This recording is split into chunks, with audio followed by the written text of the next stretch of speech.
Vous êtes au cœur de l'info, je suis ravie d'accompagner avec vous ces prochaines heures. Nous sommes ensemble jusqu'à 20h30. La rapidité de la riposte chinoise a surpris.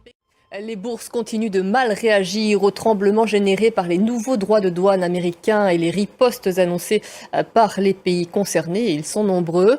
Ainsi, New York a de nouveau ouvert en nette baisse. Il faut dire que les Chinois ont été rapides à réagir et ont choisi l'escalade, plus 34% sur les produits américains. Alice Broga.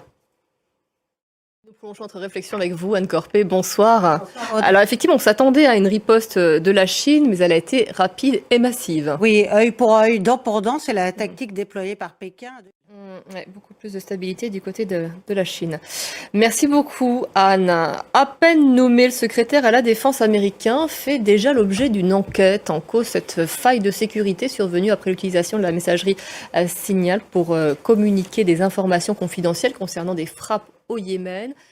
Israël poursuit ses opérations dans la bande de Gaza afin de s'emparer de vastes zones du territoire. Des ordres d'évacuation avaient été émis dans l'est de la ville de Gaza.